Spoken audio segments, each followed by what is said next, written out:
Salut à tous, c'est Pang de la chaîne, bienvenue sur cette vidéo qui aujourd'hui va parler d'expérience sur le Pank et en l'occurrence la notion de transe et cette notion que parfois on peut avoir pendant nos apprentissages d'hypnose, voire même pendant notre pratique où on a l'impression que les partenaires ressortent de transe assez facilement et qu'une transe reste assez ponctuelle entre guillemets. Alors certainement une transe hypnotique, c'est-à-dire connectée à un praticien à un moment donné dans un cadre défini pour obtenir une hypersuggestibilité, certainement. Maintenant, dans un cadre plus global, moi, j'ai pris l'habitude l'habitude, je vis post-séminaire, la plupart du temps, plusieurs jours, voire à certains moments, semaines, où je reste en transe. Alors, la question elle peut se dire, mais alors, si tu es en transe, qu'est-ce qui se passe? Et prenez pour ceux qui ont déjà vécu des trans, on va dire somnambuliques. Là, par exemple, je suis barré. D'accord? Je suis barré en transe et ça fait donc plusieurs jours, vu que j'ai arrêté mon séminaire il y a plusieurs jours, que je suis dans cet état-là. Ce qui fait que, je reprends la définition que moi j'exploite et c'est d'autant plus celle-ci que j'exploite parce que c'est réellement ce que je ressens. Euh, la transe est une communication entre le conscient et le subconscient en diminuant le facteur de jugement. Donc, le facteur de jugement, je rappelle, dans ma sémantique, c'est la notion qui nous permet de colorer les choses, c'est-à-dire de dire c'est chaud, c'est très chaud, c'est froid, c'est très froid, c'est bien, c'est pas bien, etc., etc. Toutes les colorations qu'on fait. Ça n'empêche en rien que j'ai la notion logique analytique qui est présente. C'est juste que je peux analyser, mais je vais pas être dans la notion de me dire tiens, bien ou pas bien. Ou si ça arrive, ça vient longtemps après que j'ai exécuté une action, dit un mot, etc., etc. Pensez bien, l'idée de base, par exemple chez Jerry Kane, c'était contourner le facteur critique, c'est-à-dire lui mettre un temps de retard. Moi, dans ma vision des choses, c'est que le facteur critique, vous imaginez que c'est comme un espèce de muret, de sas qui s'ouvre comme ça, pas comme ça, hein, mais plutôt comme ça, et que, bah, en réalité, quand on est tout en haut, entre guillemets, je pense pas réellement qu'à un moment ou à un autre, on est complètement hermétique au niveau de notre facteur de jugement, bien que ouais, si, je pourrais avoir des exemples qui nous prouvent que par moment on l'est, mais ça reste sporadique. Moi, mon idée actuelle, c'est de me dire que le facteur de jugement, il est relativement en mouvement. Alors parfois, il est juste comme ça, c'est-à-dire qu'il s'ouvre à peine, et puis on a une petite communication conscient-subconscient. Dans les rêves, davantage, mais en journée, on a plutôt ces notions-là, d'où le fait qu'on ait des trans du quotidien, d'où le fait qu'il y a des moments où on se met off, d'où le fait qu'il y a des moments on n'est plus du tout connecté, on ne capte rien à ce qui est en train de se passer dans la journée.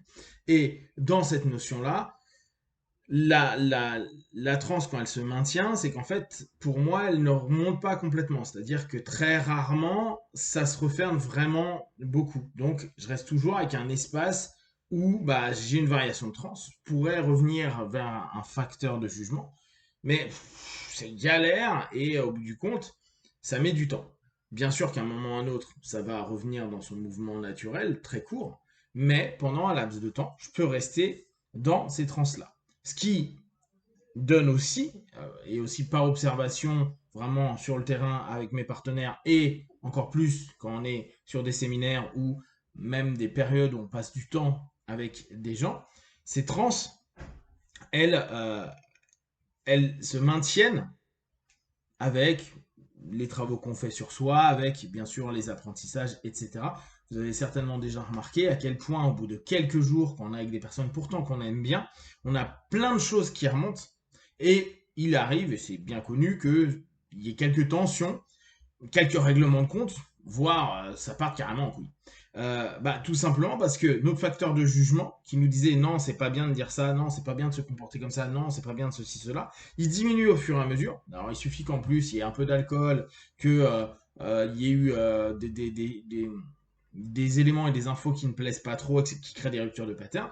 On a à un moment donné ce facteur de jugement qui est de plus en plus bas, et on s'en fout des conséquences, c'est-à-dire qu'on ne juge plus ce que ça pourrait faire, même si dans la logique et l'analyse, on pourrait se dire non, mais il faut pas que je fasse ça parce que ceci, cela. On sait très bien que si tu dis ça à John, bah John, il va partir en vrille et ça va foutre en l'air plein de relations dans la famille ou entre les amis, etc. Pour autant, tu le sais, tu l'analyses et tu fais rien à foutre. Le fameux rien à foutre, c'est un bon élément pour virer, quoi, pour se dire, ok, là, j'ai mon facteur de jugement, il est pourri. Et vous remarquez que ce facteur de jugement, on l'a très peu pendant l'adolescence, où à un moment donné, on se dit, fuck, rien à battre, la vie, c'est la vie. Et ils ont bien raison.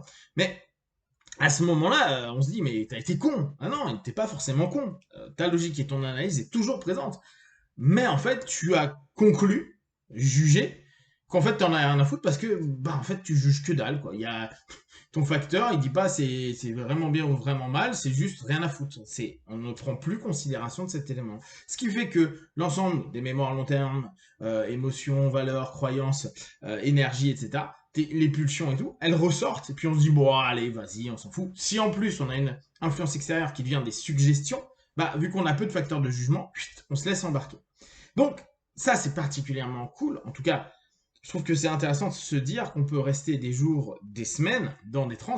Moi, c'est vraiment des choses où je suis habitué et assez régulièrement, surtout post-séminaire, je vois qu'il y a des trans qui se maintiennent plutôt longtemps. La dernière que j'avais eue quand j'ai donné la formation en Smart Brain a été ultra négative, vraiment ultra négative. J'ai vécu une semaine, 10 jours dégueulasses où j'avais plein de suggestions négatives qui venaient. Alors, suggestions qui venaient, c'est ce que j'appelle des suggestions subconscientes, c'est-à-dire c'est mon subconscient qui balançait des trucs avec des manières de penser que je n'ai pas du tout d'habitude.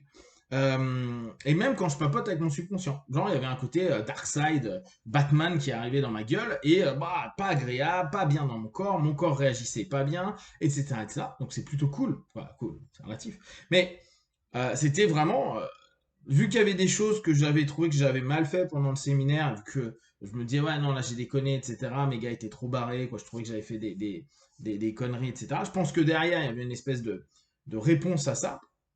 Et ça a créé, bon, quelques semaines, un peu, limite, si je reprends ce concept avant, un peu auto-punitif, pas vraiment cool avec moi-même.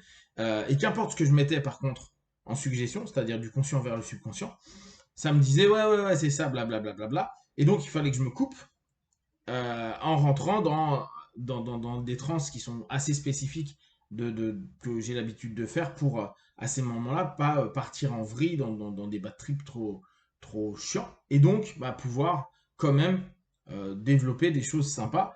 Donc, à ce moment-là, moi, je me remets dans des postures physio et dans des espaces où je laisse bien sûr tout ce qui est dark arriver, mais je crée ces espaces.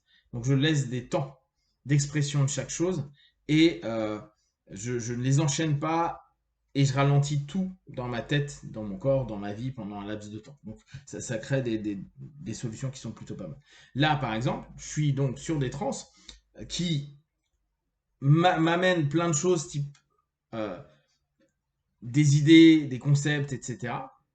Des idées que j'ai déjà eues, mais ça reformalise. Et vu que ma logique est toujours là, je peux les écrire, je peux les penser, euh, je peux les développer. Et ça offre euh, une notion à se dire, de toute façon, c'est pas important, qu'importe ce qui en ressortira. Parce que le facteur de jugement n'est pas là. Donc quand vous avez des partenaires qui, en session, réémergent, vous inquiétez pas, il y a toujours un laps de temps où votre partenaire reste en transe. C'est pas parce qu'il n'a plus certaines notions physio que sa transe s'est complètement fermée.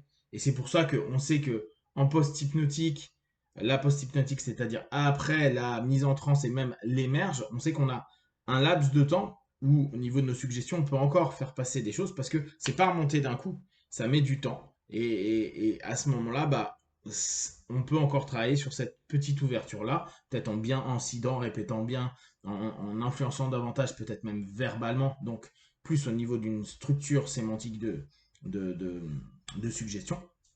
Néanmoins, on a toujours quelque chose, donc no stress quand il y a quelqu'un qui ouvre les yeux au milieu de la session, alors là, vous lui faites refermer, vous dipez un peu et c'est reparti, ça ne changera rien. Sachant qu'on peut le vivre sur des jours, des semaines. Si ça vous intéresse, je pourrais en parler davantage. N'hésitez pas à poser des questions là-dessus, comme ça je pourrais vous dire un peu moi ce que je ressens, comment je le vis, etc. C'est pas du tout, quoi, ça peut être chiant comme je vous ai dit la dernière fois, mais de façon générale, 90% du temps, c'est très cool. Je suis juste complètement barré sur tout plein de logiques et notions qui pourraient me prendre la tête ou qui pourraient prendre la tête en général et que j'ai pas. Si vous avez des questions, des remarques, partagez sur Facebook, YouTube, j'y répondrai le plus rapidement possible. Comme d'habitude, ne prenez que ce qui est bon et juste pour vous. Testez, analysez et concluez. Be one!